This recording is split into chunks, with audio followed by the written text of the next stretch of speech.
Hola, muy buenos días o muy buenas tardes, dependiendo de ustedes cuando vean esta cápsula de video. Lo que vamos a comenzar esta semana nos correspondería revisar el texto de Carlos Cornejo titulado Las dos culturas de en la psicología. Y los profesores que estamos a cargo de este tema somos los profesores Felipe Díaz y yo, Ivette González. Vamos entonces a revisar qué nos plantea este texto de Cornejo.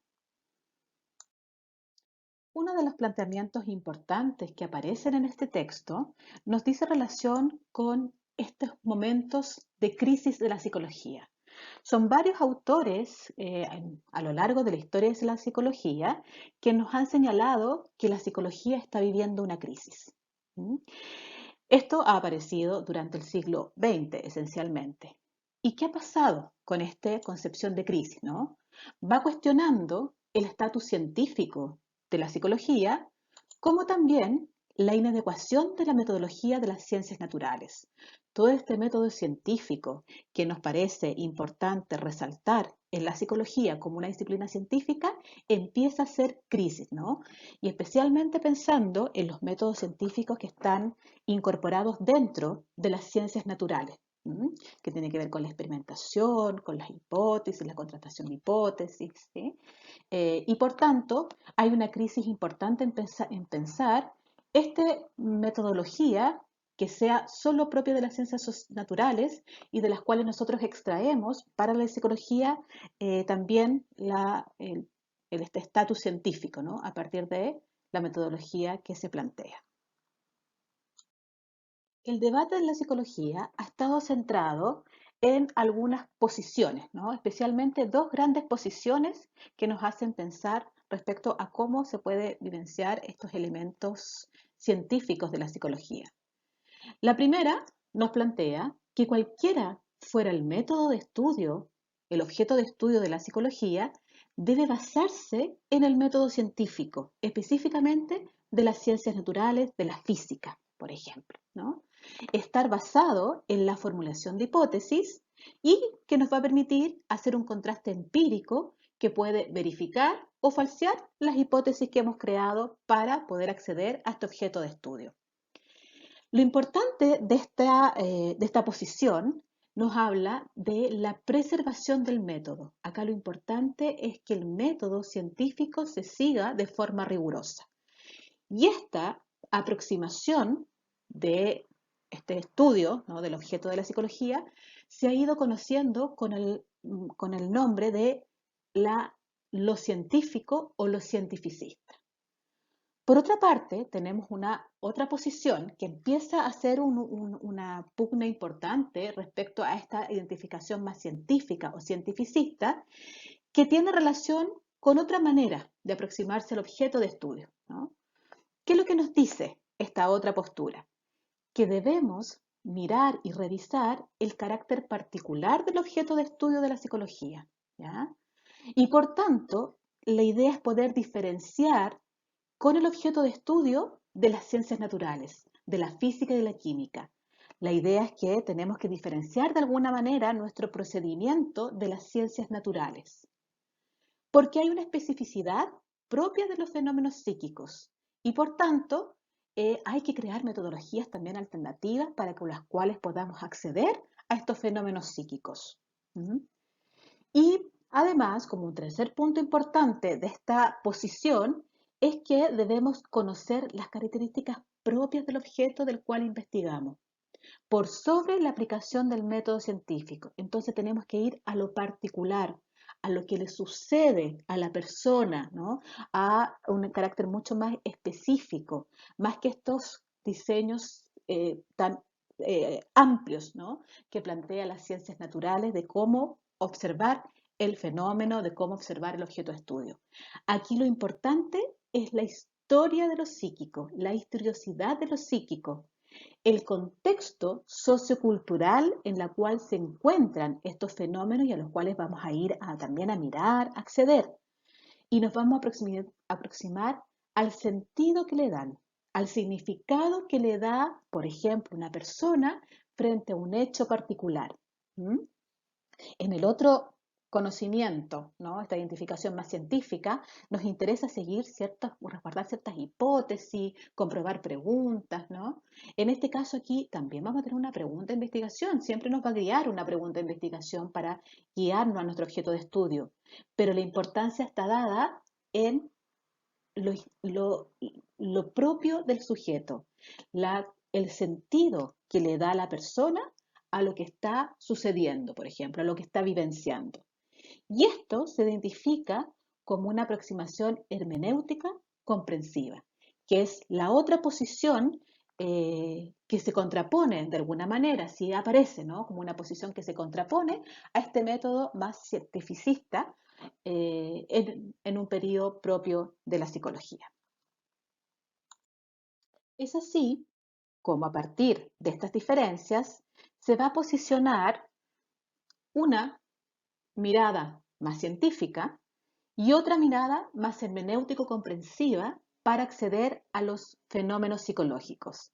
Y esta pugna, de cierta manera, estas diferencias en la aproximación al objeto de estudio va a generar lo que se conoce como la crisis en la psicología y por tanto las dos culturas en la psicología, que se van a contraponer, que de alguna forma va a generar ciertas dificultades y algunos autores incluso han planteado que existe una crisis permanente de estas diferencias, ¿no? Estas diferencias entre lo cientificista y lo comprensivo hermenéutico.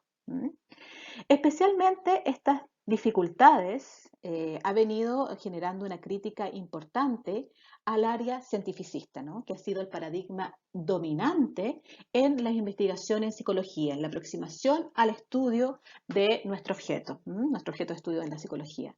Y especialmente, no solamente ha venido una crítica desde quienes trabajan desde un paradigma hermenéutico comprensivo, ¿no? Sino que también de otros sectores ha venido a este paradigma dominante de mirar la psicología, que específicamente se trabaja mucho en la psicología norteamericana y en la psicología europea. Por tanto, la crisis va vinculada a esta imposición de la metodología, ¿no? En algunos eh, sectores se ha visto como relevante y como primordial y como única manera de mirar un fenómeno psicológico si es que está basado en esta mirada cientificista, dejando un poco de lado la mirada más comprensiva, más histórica, más sociocultural de mirar los fenómenos a los cuales queremos acceder y por tanto se ha separado, se ha producido una decisión importante en que ha configurado estas dos culturas de la psicología y que tiene sus adherentes y detractores cada uno, ¿no? Como señalamos también en el el primer texto que ustedes revisaron de Morris, estas separaciones, ustedes ya las vieron, ¿no? El profesor V se las explicó muy bien en su PPT, y la tendencia hoy en día es a poder integrar, ¿no? A poder mirar un fenómeno mucho más integrado versus estas separaciones tan dicotómicas, lo científico, lo hermenéutico. Integramos en los métodos mixtos. Pero esto ha sido un poco el trayecto que ha tenido la aproximación a los objetos de estudio en la psicología, ¿no? Como un paradigma dominantemente científico. Vamos a revisar un poco en estos momentos cómo ha ido produciéndose, ¿no? esta mirada que se ha ido incorporando respecto a mirar al objeto de estudio desde una perspectiva más hermenéutica, más comprensiva. Entonces vamos a ir revisando esta historiografía de las dos culturas. Vemos que en un primer momento, a comienzos y mediados del siglo XIX, hay un pensamiento de Comte que nos hace posicionar esta metodología más cientificista para mirar nuestro objeto de estudio, que es el denominado positivismo, el cual nos plantea como único método para que las ciencias sociales puedan progresar de la misma manera que lo hacen las ciencias naturales. Entonces, esta idea del positivismo va a traer un gran trabajo en la psicología fisiológica, que nos va a aportar al estudio de los elementos, de las estructuras, de los procesos biológicos y fisiológicos relacionados con la vida psíquica, ¿no? Es la relación de la mente y el comportamiento con el sistema nervioso y hormonal. Por tanto, los estudios se van a ir centrando en esa línea desde este método positivista, ¿no? Científico. Por otra parte, hay todo un desarrollo de la psicometría. ¿Mm? Entendida la psicometría como esta medición de las funciones mentales, vamos a ir a evaluar las características psíquicas de un individuo. Por ejemplo, que también lo señaló el profesor V en su presentación, tiene que ver con los cuestionarios de personalidad, ¿no? Cuando uno va y contesta un cuestionario y le dice el perfil de cómo es uno. O las pruebas de inteligencia. Vamos a ir a tratar de medir aquellas funciones mentales y las características de un sujeto con elementos científicamente comprobados y validados en poblaciones, ¿no? Que tienen un rigor científico importante. Sin embargo, empieza a existir una idea importante también desde comienzos de la psicología. ¿Se acuerdan de Wundt? De quien crea el primer laboratorio de psicología, plantea esta consolidación de la nueva psicología y por tanto crea en Alemania el primer laboratorio de psicología experimental. Siendo él un creador de la psicología experimental con su primer laboratorio, él de alguna manera ya empieza a dar luces respecto a la evidencia de una psicología cultural. Por tanto, habría que ir a mirar los métodos históricos e interpretativos para también investigar los procesos psicológicos superiores. O sea, Wundt lo que plantea de forma también bastante pionera es que estos procesos psicológicos superiores, como el lenguaje, el razonamiento, la atención, la toma de decisiones de una persona, tenemos que incorporarlo dentro de un contexto cultural, dentro de un contexto histórico. Tenemos que tratar de interpretarlo desde ahí, no solamente desde un contexto ligado al ámbito de las ciencias naturales tan estructurado y tan científicamente pauteado, ¿no? Tenemos que ir a mirarlo científicamente en el sentido de la postura cientificista, ¿no? Tenemos que ir a mirarlo también incorporado dentro de un contexto cultural que es muy diferente en diferentes contextos. No vamos a comparar a una persona que podemos evaluar sus funciones de atención, de concentración, de toma de decisiones, si es que se encuentra en un contexto mucho más protegido que aquella persona que se encuentra en un contexto mucho más vulnerable. Esas variables deben ser incorporadas en la mirada que uno tenga del objeto al cual quiere investigar. A partir de las ideas de la psicología cultural de Wundt, estas ideas van a responder a una insatisfacción de muchos investigadores que existían en el área de las ciencias sociales con el creciente crecimiento de esta metodología, este modelo más positivista. Entonces, a partir también de mediados del siglo XIX, comienzan a emerger ideas disidentes a este carácter cientificista de mirar la psicología. Tenemos acá algunos autores que van a acompañar en esta psicología cultural de Wundt respecto a la mirada de los fenómenos psicológicos. Por ejemplo, tenemos a Brentano, que plantea la intencionalidad de la conciencia.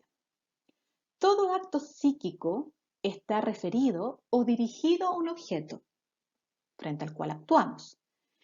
Pero este objeto no siempre supone una realidad de espacio-temporal. Por tanto, debemos estudiar estos procesos mentales no solo desde afuera de la relación intencional de la conciencia con el mundo, ¿ya? Tenemos que ir a mirar desde dentro este objeto y por tanto nunca vamos a poder prescindir del relato que tenga la persona respecto de sí mismo dirigido en el mundo. Esto quiere decir que tenemos que ir a mirar, tenemos que ir a acceder a la información propia de la persona, cómo lo vivencia. Podemos generar desde ahí interpretaciones o podemos basarnos solamente en su percepción respecto a lo que está sucediendo. Y ya eso es mirar desde dentro los procesos mentales. No podemos solamente mirar lo que sucede fuera, ¿no? Lo que vemos observable. Tenemos que ir a revisar, a contextualizar, a poner en un contexto social, cultural, aquellos elementos propios que la persona está relatando. Otro autor importante dentro de esta misma línea es Husserl, quien desarrolló una nueva disciplina, ¿no? Y aquí es donde empieza a aparecer este concepto de lo fenomenológico, la primacía del fenómeno subjetivo, de la realidad para cada una de las personas, que cómo lo relata. Cada persona va a relatar un evento, un episodio, una emoción, ¿no? Con sus propias palabras. Y cada uno lo va a hacer de forma diferente. Es así también como este otro autor, Dilthey, empieza a incorporar la tradición más hermenéutica y por tanto va a exigir y va a posicionar el contexto histórico de los fenómenos psíquicos. Entonces, además de esta mirada dentro de la persona, del individuo, del fenómeno, que pudiera relatar estos aspectos más subjetivos de la persona, también vamos a posicionarlo dentro de un contexto histórico, en la cual la persona se posiciona y desde la cual también puede interpretar sus resultados, sus imágenes, sus decisiones, ¿no? O describir sus decisiones, describir sus interpretaciones. Es así como surge esta otra cultura, ¿no? Lo comprensivo hermenéutico, que se va a centrar específicamente en una tradición fenomenológica, la cual nos va a relatar de este supuesto de la intencionalidad de la conciencia y da importancia al sentido del sujeto en primera persona. Es la persona y su relato lo que nos hace mirar este fenómeno, cómo la persona lo desarrolla, lo describe. Y por otra parte, esta tradición más hermenéutica que da un énfasis en el carácter interpretativo de las acciones humanas. Aquí vamos a ir a interpretar lo que la persona quiere decir, ¿no? O lo que un grupo está manifestando. Y lo contextualiza, obviamente, en elementos históricos, en elementos culturales, en elementos sociales. No podemos dejar de lado este contexto en el cual la persona se desenvuelve. Entonces tenemos una tradición fenomenológica, que es la intención de la conciencia y por tanto el sentido de la propia persona, para pasar a esta tradición también, que se complementan ambas, es una tradición hermenéutica que vamos a interpretar estas acciones humanas. Es así como tenemos este cuadrito que también aparece en su texto, donde vamos a tener esta psicología cientificista y la psicología comprensiva con diferentes focos. Podemos tener un foco de adquisición de conocimiento basado en un colectivo, o sea, en un grupo de personas, o basado en individuos. Y para eso tenemos diferentes estudios, ¿no? Si nos centramos en la psicología cientificista en un foco colectivo, están los ya conocidos estudios correlacionales. Por ejemplo, un estudio correlacional que se me ocurre podría ser comparar nivel socioeconómico y contagio del COVID-19. Entonces vamos a ver si a mayor nivel socioeconómico, mayor contagio o viceversa. Hacemos la relación entre dos variables.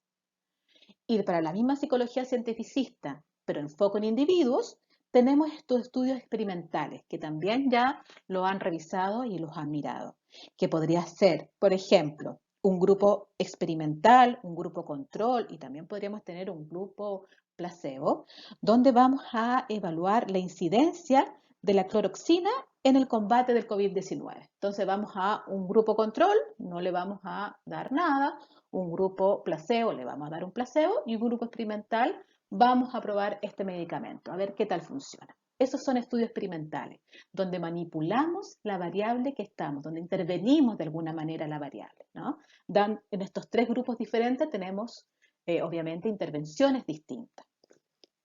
En tanto, para la psicología comprensiva, tenemos también un foco en colectivo y un foco en individuos. El foco en colectivos tenemos esta psicología comprensiva hermenéutica, que lo relevante aquí es mirar las constelaciones sociales, el sentido de lo histórico, ¿recuerdan? Lo importante es observación de este colectivo.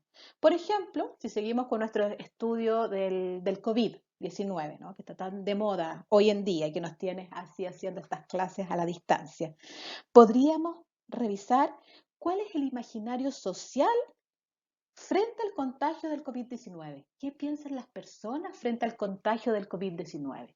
y podríamos generar desde la disciplina, por ejemplo, de la psicología social, que nos ayuda a organizar, a interpretar estas percepciones que puedan tener la persona, ¿no? Respecto al contagio del COVID-19. Y por otra parte, tenemos estos focos en individuos de la psicología comprensiva que se denomina fenomenología. Y aquí lo importante es la acción humana en los individuos. Por ejemplo, vamos a ver la narración histórica, la relación social y cultural, ¿no? ¿Se acuerdan? El fenómeno de una persona. Eh, y siguiendo nuestro ejemplo, podríamos ir a investigar cuál es la experiencia personal de una persona, de un individuo, de vivir con el COVID-19.